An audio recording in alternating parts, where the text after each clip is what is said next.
Antes de comenzar a ver el trabajo del tema 4, que va a ser sobre los imperialismos, hay que explicar algunas cosas de lo que pasó en esta época, ¿no? Que es prácticamente el último tercio del siglo XIX. Entonces, bueno, pues vamos a empezar con el primer punto, que es lo que ya hemos empezado a resumir, que es lo de las unificaciones alemana e italiana y que se producen precisamente por el auge del nacionalismo en el continente europeo. Entre 1848 y 1870 el mapa europeo se modifica por la competencia de las potencias continentales, ¿no? Que van a competir por la hegemonía y también por el nacionalismo insatisfecho de naciones sin Estado propio, las cuales serían Alemania, Italia y Polonia. Francia, Segundo Imperio. En 1851, el presidente de la República, Luis Bonaparte, que era sobrino de Napoleón, da un golpe de Estado y se proclama emperador con el nombre de Napoleón III, instaurando así el Segundo Imperio. Este régimen era una síntesis de liberalismo y orden, pero al fin y al cabo era autoritario, era una dictadura, y su prestigio se basaba en la herencia dinástica y en una política exterior muy agresiva. Entre 1851 y 1870, cuando es destruido por el Imperio Alemán, Napoleón III intervino en todas las crisis entre las grandes potencias. El gran proceso, junto con el italiano, de unificación de este siglo va a ser el alemán. Tras el fracaso en 1848, el nacionalismo alemán se dividió en dos grandes facciones, en dos grandes sectores. Primero, los partidarios de la Gran Alemania, agrupada en torno a Austria, potencia católica, cuyo monarca había sido emperador del Sacro Imperio hasta 1806. Y los que preferían una pequeña Alemania dirigida por Prusia, potencia protestante, que excluyese a Austria. En ese momento Austria tenía su propio imperio, con lo cual pues podía suponer un problema de poder, ¿no? en esta nueva unión, porque sería demasiado poderosa. Bueno, el canciller prusiano, Otto von Bismarck, quien veis aquí en la imagen, el canciller de hierro, logra la unificación a través de una serie de guerras, ¿no? Que son estas que tenemos aquí. La guerra de los ducados de 1864, en la que Austria y Prusia luchan contra Dinamarca por la posesión de los ducados de Schleswig y Holstein. Posteriormente, la guerra austro-prusiana en 1866, a propósito de la administración de estos ducados, y en la que Prusia se impone tras una corta campaña, en la que demuestra su superioridad militar y logra así la unificación del norte de Alemania. Todavía quedarían los estados del sur. Y finalmente, la guerra franco-prusiana entre 1870 y 1871, en el que la fortaleza de Prusia hace que Francia empiece a verla con miedo, estalla la guerra y finalmente los alemanes, los prusianos, vencen a Napoleón III en Sedan e invaden Francia, firmándose una paz en enero de 1871. Aquí es donde se anexionan estos territorios de aquí que veis, de Alsacia y Lorena, ¿vale? Y aprovechando pues que los prusianos y sus aliados han derrotado a Francia, el fervor nacionalista en Alemania hace que los estados del sur acepten al rey de Prusia, Guillermo I, como Kaiser, como emperador, y que fue proclamado como nuevo emperador de Alemania en el Palacio de Versalles, que está a las afueras de París. El Segundo Reich o Imperio Alemán tenía una estructura federal.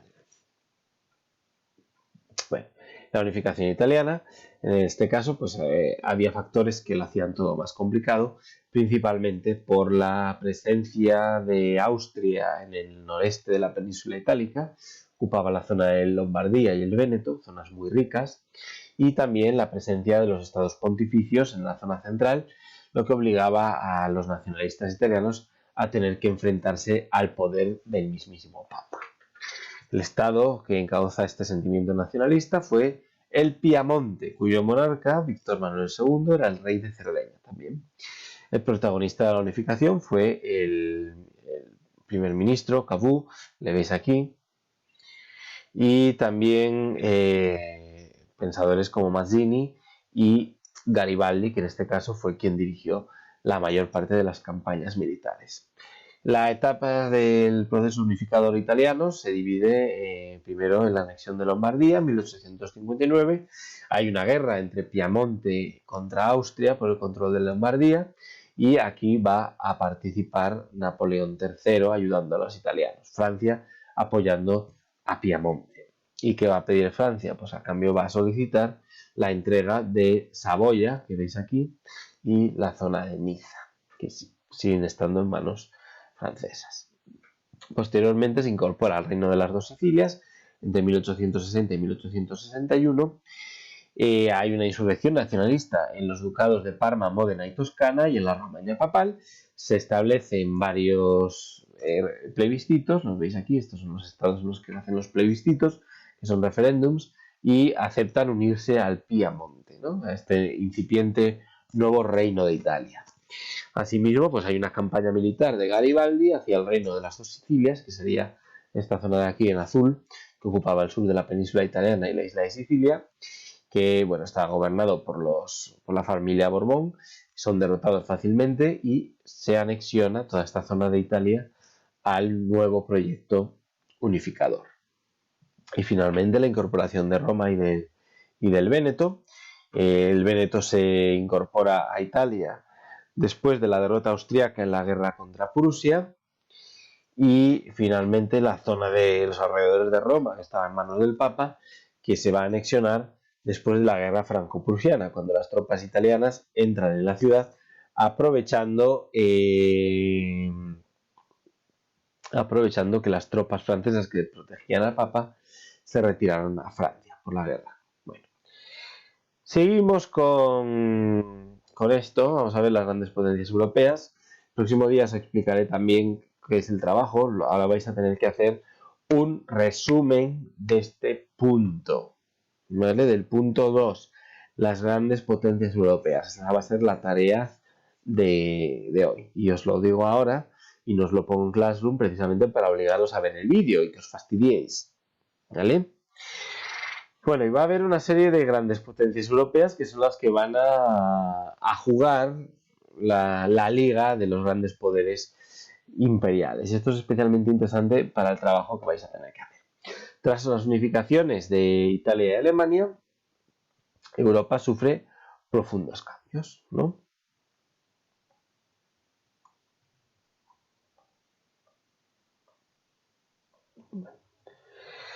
¿Cuál va a ser la primera potencia de la que vamos a hablar? Pues el Reino Unido. El Reino Unido está en este momento, bueno, tiene también Irlanda en ese momento no era independiente, estaba gobernada por la reina Victoria I entre 1837 y 1901.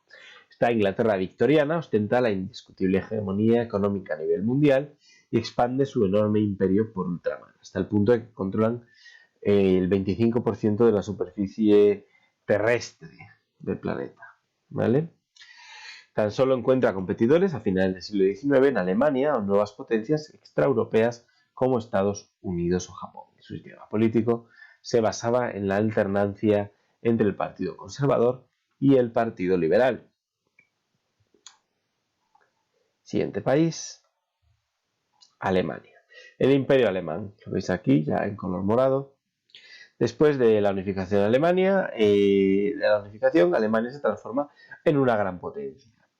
El imperio se organizó en torno a Prusia y a Guillermo I, que fue su primer emperador, su primer Kaiser, y el canciller Bismarck se va a convertir en el árbitro de las relaciones internacionales europeas entre 1870 y 1890. Alemania se organizó como un sistema parlamentario bicameral. Su avanzada legislación social consiguió también mantener las demandas obreras en posiciones moderadas, defendidas sobre todo por el Partido Socialdemócrata. Francia, después de la caída de Napoleón III en 1870, se convierte en una república, la Tercera República. La aprobación de la Constitución en 1875 da paso a una época de prosperidad, estabilidad y desarrollo cultural. Se amplían los derechos civiles, como el sufragio universal masculino, y se legaliza el movimiento obrero. Veis aquí que Argelia y Túnez son ya territorio francés. Entonces, la ocupación de esas zonas había comenzado con Napoleón III y se va a completar con la Tercera República. ¿vale? Por eso Zinedine Zidane, que es el entrenador del Madrid, pues jugó con la selección francesa, es de los múltiples argelinos que después de la independencia emigraron a Francia. Sus padres se instalaron allí y allí es donde nació Zidane, ¿vale? Siguiente, ya estaríamos hablando del Imperio Otomano. Hay tres grandes imperios en el este de Europa que entran en decadencia, que va a ser el Imperio Otomano, el ruso y el austrohúngaro. Ninguno de ellos va a superar el año 1918, ¿vale? Ya están en franca decadencia. Además de las potencias occidentales, pervivían en el centro y este de Europa el Imperio Austrohúngaro, el ruso y el otomano, que estaban, como bien he dicho, en decadencia. Los principales problemas de estos imperios procedían de que estaban compuestos por varias nacionalidades que reclamaban su independencia. Y finalmente, bueno, pues también su estructura política, económica y social había evolucionado muy poco a lo largo del siglo XIX. La sociedad de esos países reclamaba cambios que no acababan de llegar. Este sería un poco el panorama político de Europa en esta época. De momento lo vamos a dejar aquí. El próximo día ya veríamos todo lo de la expansión colonial y explicaría también lo que es el trabajo en sí que vais a tener que hacer. De momento ya os digo, tenéis que hacer el resumen del punto 2, las grandes potencias. ¿Vale? Lo entregáis y antes de que se pase la fecha.